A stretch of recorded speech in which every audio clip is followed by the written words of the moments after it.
নমস্কার, একটা সুন্দর দিনে আর ইসকন মায়াপুরের আজকে একটা নতুন ব্লগ থেকে আপনাদেরকে স্বাগত জানাবো।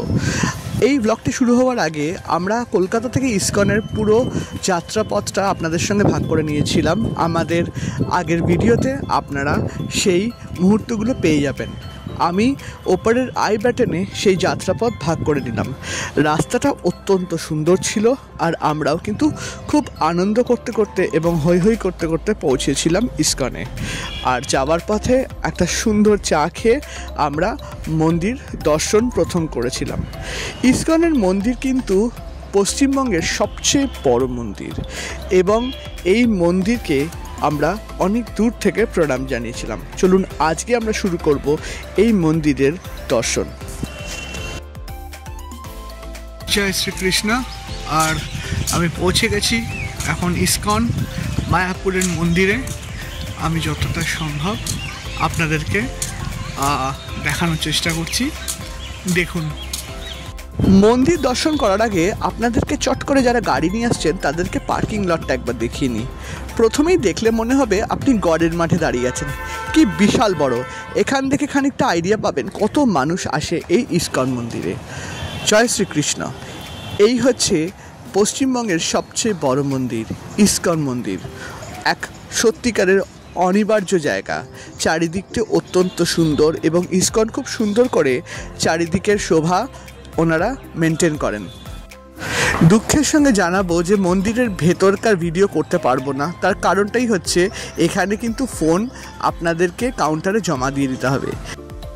খুব সুন্দর এবং পুরো জায়গাটা এত সুন্দর, পরিষ্কার পরিচ্ছন্ন। ইসকন সবসময় একটা হৃদয়ের কাছের জায়গা, খুব সুন্দর করে সাজানো। মহাপ্রসাদের এখানে কিন্তু ছোট ছোট দোকান আছে এবং কাউন্টার আছে। আর তাছাড়া এখানে প্রচুর জায়গা আছে থাকার জন্য। আপনারা ইসকনের সাইট থেকে সেসব জায়গার বুকিং করে নিতে পারেন। আর এই হচ্ছে ইসকনের মন্দিরের বাইরে থেকে দর্শন। এখানে কিন্তু বাইরে ভোগ পাওয়া যায় এবং যারা লাইফ মেম্বার তাদের কিন্তু প্রচুর জায়গা আছে এখান থেকে বিভিন্ন রকমের সুযোগ সুবিধা পাওয়ার জন্য। আপনারা যদি এক রাত্রি থাকতে চান ইসকনের মন্দিরের ভেতরে বা বাইরে অনেক ছোট ছোট রিসর্টস এখন হয়ে গেছে। মন্দিরটা কিন্তু খুব সুন্দর করে সাজানো, চারিদিকে ফোয়ারা এবং সব কিছুর মধ্যে এক অদ্ভুত আভিজাত্য পরিবেশ। বিভিন্ন রকমের মানুষ আপনারা এখানে দেখতে পাবেন এবং সবসময় বেশ ভর্তি থাকে। ইসকনের আরেকটি জিনিস, আপনারা যদি এখানে এসে ভোগ খেতে চান তাহলে কিন্তু আপনাদেরকে সকাল সকাল এসে ভোগের জন্য বুকিং করতে হবে। আপনারা মন্দিরের ভেতর মহাপ্রভু এবং রাধাকৃষ্ণের দর্শন করতে পারেন। এই হচ্ছে গদা ভবন। গদা ভবন হচ্ছে এখানকার সবথেকে সুন্দর থাকার জায়গা। আপনারা কিন্তু অনেক আগে থেকে এখানে বুকিং করে নেবেন, নাহলে সবসময় প্রায় এই গদা ভবন ভর্তি থাকে। তাছাড়াও আরও বেশ কিছু জায়গা আছে যেখানে আপনারা চাইলে থাকতে পারেন।